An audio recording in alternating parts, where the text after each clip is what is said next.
I will never forget the first week that Jameson and I moved into this house. We didn't have a lot in the way of belongings, and the first couple of days we were here, we didn't even have our couch here. We literally we went to Popeyes, got chicken, and came home and sat on a beanbag chair in the middle of our family room and ate it there with our dogs. The backyard was a complete blank slate. I didn't really know what to do with the backyard myself. I knew that I loved to be outside, but I didn't really know what to do with it. And so the first couple of years that we lived here, I really didn't do a whole lot in the way of homesteading, I guess you could say. I didn't even know homesteading was really a thing. And so a couple of years went by, I really didn't do much out here in the way of animals or anything really. So we moved in 2017, and I just kind of worked on some landscaping stuff here and there, and I played around with my house plants a lot. I grew herbs indoors. And then in 2019, I started thinking, well, I kind of want to get back into rabbits again, because I had rabbits as a kid and I really missed having them. I really enjoyed having them growing up, and I decided I've got a yard, I could get some rabbits. So my brother and me and Jameson all went to the Indiana State Fair. We scoped out a Champagne d'Argent breeder, and we asked her if she had any rabbits for sale. Now, I don't think this lady was technically wanting to sell these rabbits. I actually think we may have pressured her a little bit. But regardless, she did sell us a buck and a doe, and thus began our rabbit adventure. So we have these Champagne d'Argents. I managed to find another doe, and then I also got a trio of harlequins because I wanted to get into harlequins. But I didn't even have the harlequins that long before I noticed everybody is getting sick, and it turns out all of my rabbits that I had just got, all of them that I had just invested all that money into, they all had Pasteurella, and we had to cull all of them. This really discouraged me because I thought it was the universe trying to tell me that I wasn't supposed to have them again. And so I took a while to really think about whether or not I wanted to do this. So I didn't understand why this happened until later when I discovered silver foxes. And I really fell in love with that breed, and I went to a rabbit show about a month after my loss of all of the other rabbits, and I was scoping out some silver fox breeders. Now, I found a lady that was selling 2 silver foxes as culls. Back then, I did not care. I just wanted silver foxes, and I bought the cull rabbits. It was a buck and a doe, hollyhock, and cull. And then a month later, I bought Thorn, and then maybe a month later, I bought Bella. And this was my quad starter of silver foxes. So suddenly we have a bunch of rabbits here, and I was always working, trying to make their infrastructure better. I was trying to make their living environment the best that I could, and I was really getting into it. Shortly before my first litter of silver foxes were born, unfortunately, I had to say goodbye to my best friend, my almost 16-year-old dog, Stone. If you follow me on Instagram or Facebook, then you probably have heard a lot about Stone, but Stone is the reason why I called Teal Stone Teal Stone. I grew up with him, and if you know what a soul dog is, you'll kind of understand a little bit better where I'm coming from, but he was just extremely special to me, and I was suddenly in a place of, I was excited about my new rabbit adventure, but I was also grieving very heavily at the time, and so to get over that grief, I started pouring into the backyard more than anything, because one thing that Stone and I always did together was we were always outside. So I started pouring into the backyard more than ever to kind of overcome and deal with the grief that I was dealing with. And some really cool stuff started happening from that.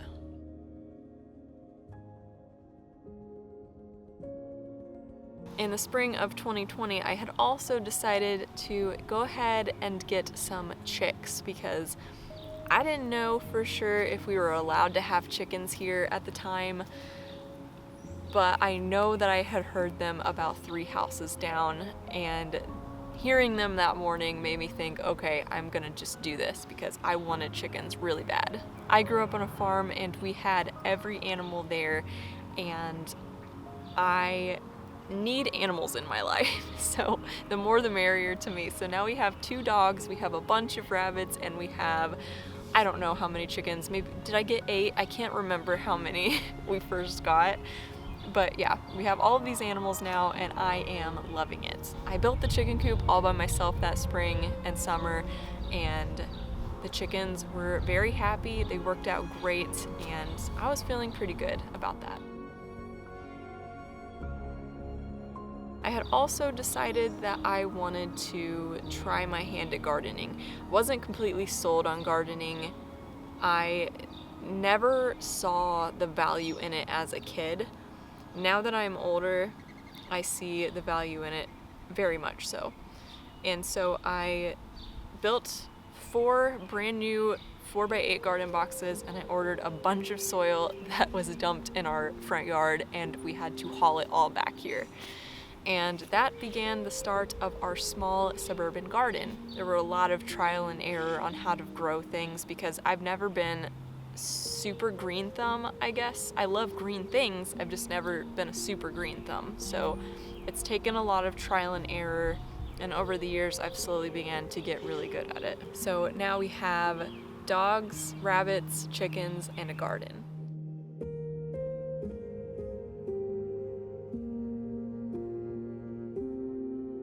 When I was getting into my silver foxes, I started getting back into showing because as I grew up as a kid, I showed my rabbits all the time. Showing is one of the funnest things to me. I don't know why. A lot of people don't understand it. I love showing rabbits. So I was showing my silver foxes. I was noticing some people need breeding stock, and we were needing meat rabbits for us, and through it all, there were just not enough rabbits to sustain ourselves, like eating wise, but also for breeding stock. We had like basically nothing left. And so I needed to get more rabbits. I went through the ARBA website trying to figure out, okay, what other meat rabbit breed can I include here to use for hybrid vigor to breed to my silver foxes? And I landed on the creme de argent because I really liked its blonde appearance. I really liked how it looked. I got Camille, and Camille was my very first creme de argent. And at the very beginning of her being here, she had 2 hybrid creme de argent silver fox litters for meat, just for us. We only ever used them for meat. But after having Camille for a while, I actually started falling in love with the creme de argent breed as well. So I ended up going ahead and getting a new cream buck as well, and we started nixing all of the hybrids to the point where now we're just breeding strictly purebred silver foxes, purebred creme de argents, and we're showing them, and the rabbitry is exploding, and suddenly I don't have anywhere to put all of these rabbits. So that summer of 2020, in September, I built the teal stone hutch. It's something that I had been planning for a really long time. It was kind of my dream rabbit hutch for the outdoors, and I thought this would really be cool to have here in the suburbs, so I built the teal stone hutch. Then finally, after I did that, I had enough room to house all of my rabbits. But I wanted my bucks to be in a separate space, so the months following, I built the buck hutch as well. So then I finally had enough room to expand to the point where I needed to be at that point. We had our rabbits outdoors, we had weatherproofed them for the winter, Everything was looking really great. And then 2021 came around and I started to get a little bit too ambitious. I decided, even though we are only on less than half an acre, to try getting bees. I had done a little bit of research on beekeeping, but I am a person that kind of learns by doing. So we went ahead and got them, and quickly it became kind of a nightmare, for me anyway. I would get stung and I would have really severe localized reactions that the swelling wouldn't go down for about 4 days. So it wasn't enjoyable for me to take care of the bees at all. And also our hive was quite agitated most of the time. They would actually come out of the hive unprovoked and either chase me or sting our dogs, and so it was just kind of a no-go. We ended up having to move them to my parents' property. We really couldn't figure out why the hive was so angry all of the time, but we moved them to the country. They seemed to be doing really, really well out there, but unfortunately they did not survive the winter. So as of right now, we don't have any bees, and that was kind of a failed venture. We also got more chickens in 2021, which went really well. And chickens are just easy. They just go out there with the rest of the flock. They're easy. And then in the summer of 2021, we got quail.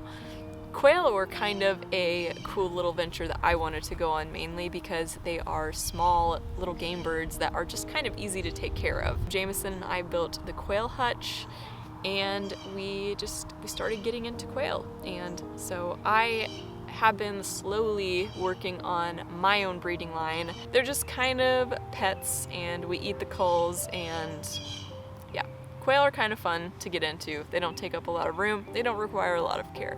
So the quail did go well. And then the fourth thing that I wanted to get into last year, but it didn't end up working out, is the goats. I was feeling very brave and decided to put a deposit down on 2 Nigerian dwarf goats. And I, in retrospect, am very glad that I decided against it last minute. It would have been a bad decision to get them here, I think. Last year was interesting. There were a lot of accomplishments, there were a lot of failures, there were a lot of mistakes, there were a lot of emotions. Last year was one of my most depressive years to date, and I didn't put that on the camera.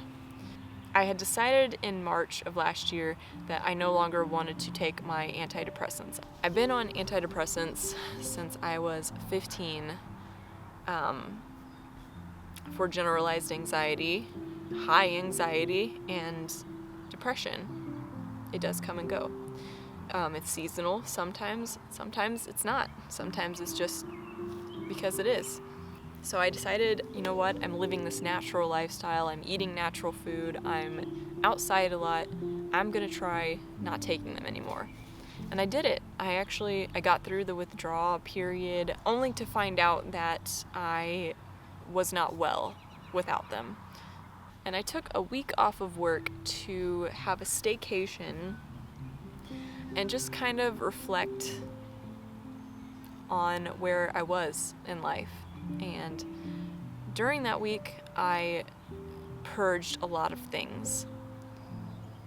By October, we had started having some car problems, and my anxiety was absolutely through the roof, to the point where I could not even function because I was shutting down. I could not handle 1 more ounce of stress.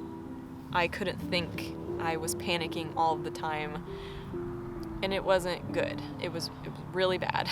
So I made a doctor appointment finally, and I got back on my medication. It wasn't until the end of November when I started feeling kind of normal again. So I realized at that moment that sometimes it doesn't matter how natural you're living, how many natural remedies you're trying, how many times you're outside getting sunlight, taking vitamin D supplements.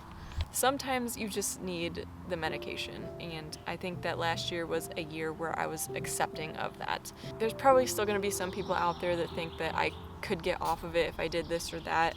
While there's natural things that I am still trying to do in my life for me, I think that it is better for me to be on the medication.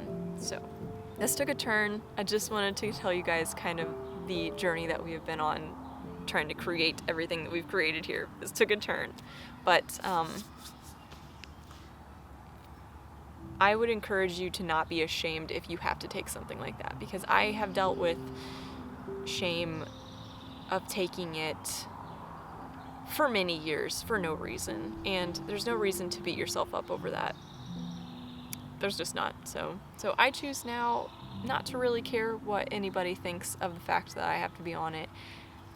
I am happier when I'm on it, and I think that is the most important thing. So that was my 2021. We tried a lot of things, we failed at a lot of things. And then after the whole goat situation, I was feeling very ashamed that I had a grandiose idea and it fell apart, because typically I'm a very ambitious person, and so I was bummed out that it didn't work. So I decided that this year, 2022, I was going to focus on only my rabbits, only my garden, and all of the animals that I already have, the quail, the chickens. Then we got the cat. The cat doesn't count though, she's a pet, she's fine. She is very hands-off, so she doesn't count. So this year has been pretty much just focused very heavily on my rabbits, very heavily on the rabbits, and I'm very happy about that because I love them. We moved all of the rabbits into the garage. We made the garage a rabbitry. We're doing great with them. I'm really liking how it's all set up. I think after last year though, when we decided that the goats could not happen here, we had been going full speed ahead here, and then finally we just kind of hit a wall. And we realized that we have maxed out pretty much what we were able to do here. So we still had student debt, and we were trying our best to pay it off. And in January, I completely paid off my student debt. I'm 30 years old, finally paid it off. That felt really good. And then Jameson still had a bunch, and we were thinking, well, there's no way we're ever going to be able to go anywhere this year. He still has a lot. We're not going to be able to afford anything that we want. But then we got an opportunity, and we didn't want to take it unless we were completely debt-free, aside from the mortgage. That doesn't count. And a couple of months ago, we paid off a giant lump sum, all of Jameson's student debt. So suddenly, we had no debt. Also not a lot of money, but no debt. We really thought about this opportunity that had been laid out in front of us. We had been thinking about it for a very long time. And one day I was sitting at my desk and I got a really good idea.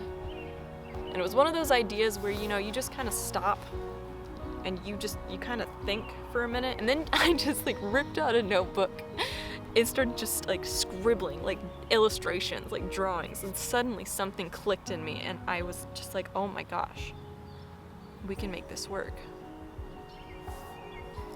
And we can do it this year.